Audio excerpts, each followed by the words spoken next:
Welcome to teachers parcel. आज हम लोग इस वीडियो में बात करने वाले हैं सीजर डिसऑर्डर के बारे में। आखिर क्या होता है सीजर डिसऑर्डर, सीजर डिसऑर्डर बोलते किसको है, सीजर डिसऑर्डर के क्या क्या लक्षण हो सकते हैं, क्या क्या सिम्टम्स हो सकते हैं और इसके क्या क्या कारण हो सकते हैं, वो आज हम लोग इस वीडियो में पढ़ने वाले हैं। सीजर डिसऑर्डर को भी RPWD एक्ट 2016 के तहत एज ए डिसेबिलिटी ऐड किया गया था। सीजर डिसऑर्डर होता क्या है? सीजर डिसऑर्डर का जो हिंदी मीनिंग होता है वो क्या होता है? दौरे पड़ना।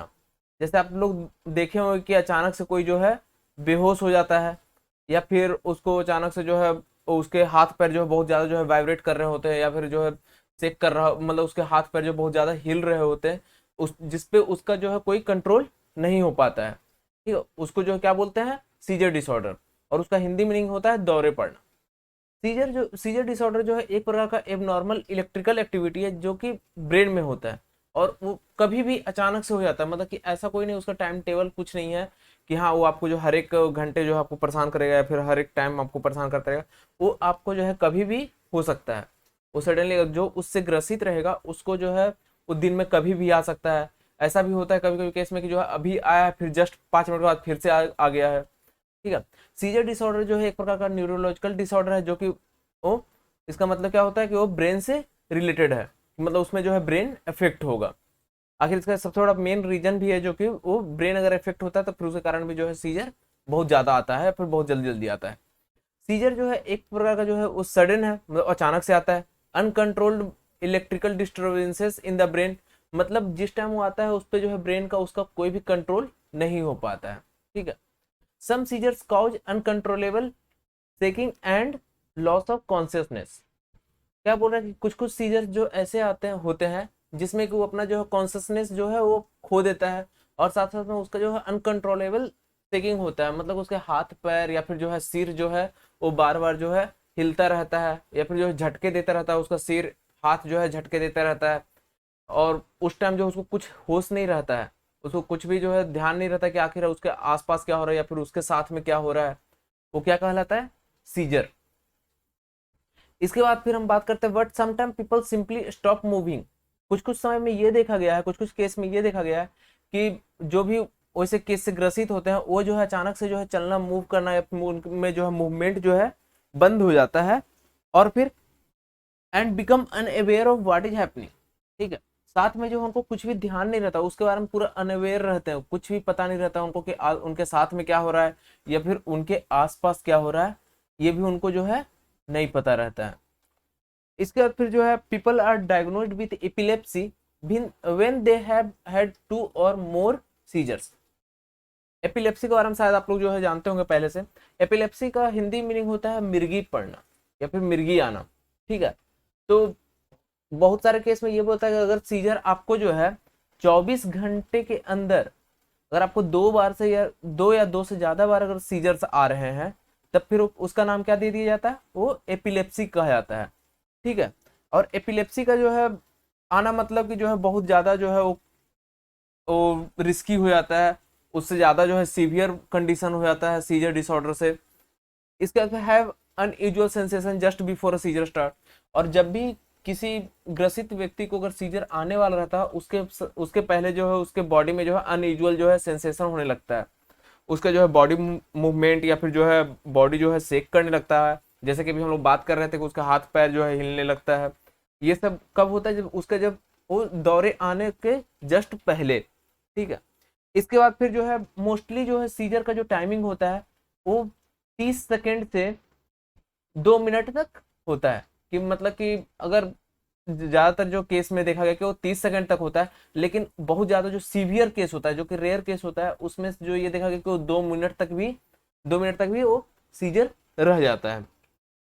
इसके बाद फिर जो है मोस्टली केस में जो है उसका काउच जो है अननोन अननोन रहता है, उसका कोई भी कारण जो है पता नहीं रहता है। और फिर इसके बाद फिर जो बहुत सारे केसेस जो है इसमें ऐसे भी आते हैं जो कि ठीक हो भी सकते हैं, और बहुत सारे केसेस जो है वो ठीक नहीं भी हो सकते हैं, जिसका नाम अभी हम लोग जो है ट्रीटमेंट में पढ़ेंगे, जो कि अगले वीडियो में पढ़ेंगे। इसके बाद फिर अब हम लोग जो है इसके सिम्टम्स देखते हैं, क्या क्या लक्षण हो सकते हैं। सिम्टम्स में क्या होता है कि it can range from mild to severe and very depending on the type of seizures. अब सीजर्स के टाइप के बारे में हम लोग अगले वीडियो में पढ़ने वाले हैं, तो उस टाइम हम देखेंगे कितने टाइप के सीजर्स होते हैं।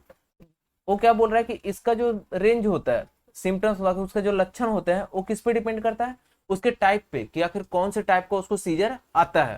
ठीक है, तो वो जो है माइल्ड टू सीवियर जो है उस पर डिपेंड करेगा कि आखिर उसको कौन सा टाइप का सीजर है, जैसे कि माइल्ड, मॉडरेट, सेवियर, इस टाइप से जो उसको अफेक्ट करता है। Symptoms occur before the seizure takes place. अब इसका फिर कुछ कुछ लक्षण है जो कि उसको सीजर आने से पहले कौन कौन से जो है सिम्टम्स दिखते हैं, जैसे कि a sudden feeling of fear, मतलब कि जिस जो भी वो पर्सन है उसको जो है अचानक से जो है डर लगने लगता है। ठीक है, ये सीजर आने से पहले का है। उसका फिर सीजर आने के टाइम पे क्या होता है उसके बारे में भी हम लोग बात करेंगे। तो सीजर आने से पहले क्या होता है कि उसमें जो है वो सडनली जो हुआ डरने लगता है, वो उसको जो है ऐसा फील होने लगता है डर का। Feeling of being sick to your stomach, मतलब उसके जो जो भी उससे ग्रसित रहेंगे उनको जो है ऐसा लगेगा कि उसका जो है पेट जो है वो खराब है, मतलब उसका पेट में जो है दर्द हो रहा है, ऐसा टाइप का जो है उसको फील होने लगता है। इसका फिर डिजीनेस, मतलब उसको जो है हमेशा जो है नींद टाइप का लगते रहता है। चेंज इन विजन, उसका विजन जो है थोड़ा थोड़ा जैसे आंखों के सामने जो होता है ना छायापन, इस टाइप से जो है उसको दिखने लगता है, मतलब उसको जो है विजन जो है क्लियर नहीं हो पाता है। इसके बाद फिर है jerky movement of the arms, जिसके बारे में अभी हम लोग जो है पहले भी बात कर रहे थे कि उसका जो हाथ और पैर जो है अचानक से जो है झटका देने लगेगा, जिसके कारण से जो है हुआ डेट में कॉज टू ड्रॉप थिंग्स, अगर उसके हाथ में अगर कुछ रहेगा तो फिर वो जो है गिरा भी देगा उसके कारण। ठीक है, या फिर वो जो है खुद पे जो है बैलेंस जो है वो नहीं रख पाएगा। इसके बाद फिर है हेडेक, उसको जो हमेशा जो है क्या होगा, वो सिर दर्द का उस टाइम जो है ऐसा लगेगा, मतलब सीजर आने से जस्ट पहले जो उसको ऐसा लगेगा कि हाँ उसका सिर दर्द जो है दर्द दे रहा है, उसका फिर पेट में जो है ऐसा कि दर्द है, फिर उसको जो है डर वाला जो है फीलिंग होने लगेगा, उसका विजन जो है क्लियर नहीं रहेगा, उसको जो है आंखों के सामने जो है अंधेरा ऐसा टाइप का लगेगा, या फिर उसको जो डिजीनेस, मतलब कि जो है नींद नींद टाइप का लगेगा। ठीक है, इसके बाद फिर हम लोग जो है इसका जब सीजर जब आता है तब फिर क्या क्या प्रॉब्लम्स आती है उसके बारे में देख लेते हैं। लूजिंग कॉन्सियसनेस, जिसके बारे में जो अभी हम लोग बात कर रहे थे कि कॉन्सियसनेस जो है उसका जो है लूज किया जाता है, वो अपने माइंड पे कुछ भी कंट्रोल नहीं कर पाता, वो अपने हाथों पे कंट्रोल नहीं कर पाता है, वो अपने मसल्स पे कंट्रोल नहीं कर पाता, जैसे कि अगले जो पॉइंट है हैविंग अनकंट्रोलेबल मसल्स, वो अपने मसल्स को जो है वो कंट्रोल नहीं कर पाता है। अब जब वो अपने दिमाग पे जब कंट्रोल नहीं कर पाएगा, वो अपने मसल्स पे कंट्रोल नहीं कर पाएगा, वो मतलब वो पूरी तरह से अपने बॉडी पे कंट्रोल नहीं कर पा रहा है। जब वो अपने बॉडी पे कंट्रोल नहीं कर पाएगा तब फिर वो क्या होगा, वो गिर जाएगा। ठीक है, उसके बाद फिर देखा गया कि वो अपने जो है वो दोनों जो दांत होते हैं ऊपर, मतलब कि अपर टीथ और लोअर टीथ, उसके बीच में जो अपने जो है अगर उसके दांत के बीच में जो अगर जीभ रखा गया तो वो जीभ जो है वो कट जाएगा, वो अपने जीभ को जो है वो काटेगा। हैविंग सडन और एंड रैपिड आई मूवमेंट, और उसका जो आंख का जो मूवमेंट जो है बहुत जल्दी जल्दी होगा, बहुत जो है तेज होगा। या फिर इस केस में जो है ये भी देखा गया कि वो जो एक जगह जो है कहीं भी वो घूरता रहेगा, उसके बारे में भी जो है अगला पॉइंट होगा। मेकिंग अनयूजुअल नॉइज, और फिर जो है वो मतलब अनयूजुअल टाइप का जो है उसको हल्ला करते रहेगा उस टाइम, मतलब जब भी सीजर आता है तो वो क्राइंग टाइप का, चिल्लाने टाइप का, इस टाइप का जो है वो नॉइज करता है। इसका फिर स्टेयरिंग एट वन प्लेस, वह जो है एक जगह जो है वो घूरता हुआ रहेगा, मतलब एक ही जगह जो वो बार बार जो है देखे जा रहा है। ठीक है, अब ऐसा लगता है कि हाँ वो उसी चीज को घूर रहा है, सामने वाले को लगता है कि हाँ वो उस चीज को देख रहा है, लेकिन वो एक्चुअली में उस टाइम उसका कुछ भी ध्यान ही नहीं रहता, वो अपना जो है कॉन्सियसनेस जो है वो अपना खो चुका होता है। वो बस जो है उसका आंख खुला रहता है, उसी चीज को जो है घूरता हुआ रहता है, लेकिन उसका दिमाग पे उस टाइम कोई कंट्रोल नहीं रहता, उसके आंखों पे कोई कंट्रोल नहीं रह पाता उस टाइम। ठीक है, इसके बाद फिर इनवॉलेंट्री मूवमेंट ऑफ टंग और माउथ, उसका जो है टंग और माउथ का जो है इनवॉलेंट्री जो है मूवमेंट होता रहेगा, उसके टंग और माउथ का जो है वो मूवमेंट हमेशा होते रहता है, और साथ में जो है चिल्लाते रहता है, वो स्क्रीम करते रहेगा, रोता रहेगा। ये सब जो है सिम्टम्स उस टाइम सीजर के टाइम पे देखने को मिला है। इसके बाद फिर अब हम लोग बात करते हैं काउजेस में आखिर क्या क्या उसके कारण हो सकते हैं। तो anything that affects the body also may disturb the brain that lead to a seizure. तो क्या हम लोग जो है पहले भी हम लोग बात कर रहे थे कि ब्रेन से रिलेटेड है, ये एक प्रकार का न्यूरोलॉजिकल डिसऑर्डर है। तो इसमें क्या होता है कि कुछ भी वैसा चीज अफेक्ट होता है बॉडी का जिससे के कारण जो है ऐसा लगता है कि हाँ वह जो है ब्रेन को डिस्टर्ब कर सकता है, तो वह एक रीजन हो सकता है सीजर होने का। ठीक है, सीजर आने का जो है एक रीजन ये हो सकता है कि आपके बॉडी का जैसे कुछ भी पार्ट्स को जो है अगर अफेक्ट कर रहा है, ठीक है, जिसके कारण ऐसा लग रहा है कि हाँ वह जो है डिस्टर्ब करेगा ब्रेन को, तो ब्रेन को जब डिस्टर्ब करेगा तो उसके कारण जो है सीजर आने के चांसेस रहते हैं। ठीक है, इसके बाद फिर है ब्रेन इन्फेक्शन। ब्रेन में जो है किसी प्रकार का इन्फेक्शन होना या फिर जैसे सच है मेनिंजाइटिस होना, ये भी जो है एक रीजन हो सकता है। Brain injury during child birth, बच्चे का जो है जन्म के टाइम पे जो है उसका जो ब्रेन इंजर्ड हो जाना या फिर जो है सिर का जो है दब जाना, इस टाइप से होता है बच्चे के जन्म के टाइम पे। तो उस टाइम अगर उसका ब्रेन इंजर्ड हो जाता है तब फिर उसको सीजर आ सकते हैं। इसके बाद फिर है brain defect present at birth. अब बर्थ के टाइम पे जो है वो उसका जो है ब्रेन डिफेक्ट रहना, मतलब कि दिमाग में जो है किसी प्रकार का जो है प्रॉब्लम्स आना या फिर किसी प्रकार से अगर उसके ब्रेन जो है अफेक्ट हो गया हो उसके कारण भी जो है सीजर आने के चांसेस रहते हैं।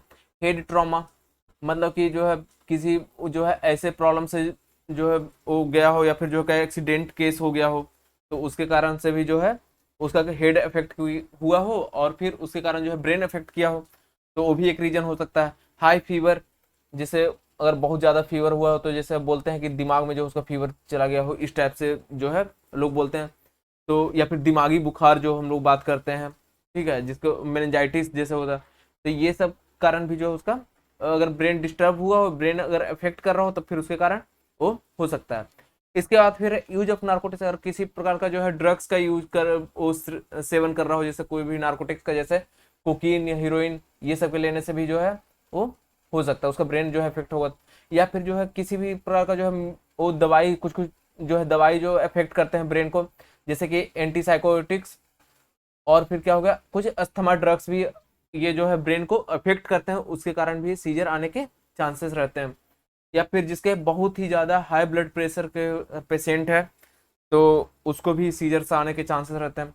इसके बाद फिर है alcohol withdrawal is a common cause of seizures.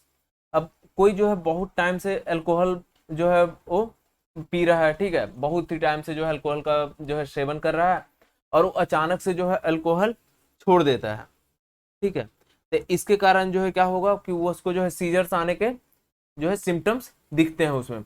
Abnormality of the blood vessel in the brain, अब कोई ऐसे ब्लड वेसल्स जो कि वो ब्लड को ब्रेन तक पहुंचा रहा है या फिर ब्रेन से जो है वो दूसरे बॉडी पार्ट्स तक पहुंचा रहा है, वैसे ब्लड वेसल्स में कुछ एबनॉर्मलिटी या फिर कुछ डिफेक्टिव होना तब फिर क्या कहलाता है, वो भी सीजर आने के चांसेस को बढ़ाता है।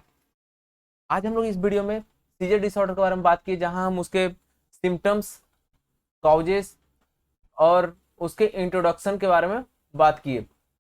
अब इसके अगले वीडियो में जो कि हम लोग इसके टाइप्स और क्या क्या ट्रीटमेंट हो सकता है, क्या क्या हम लोग जो है थेरेपी दे सकते हैं जिसके कारण वो जो है ठीक हो सकता है या फिर जो उसके प्रॉब्लम्स को जो है थोड़ा कम कर सकते हैं, उसके बारे में हम लोग अगले वीडियो में बात करेंगे। अगर वीडियो आपको इन्फॉर्मेटिव लगा हो तो वीडियो को लाइक और शेयर करें, चैनल को सब्सक्राइब करें। मिलते हैं अगले वीडियो में, जब तक के लिए धन्यवाद, थैंक यू।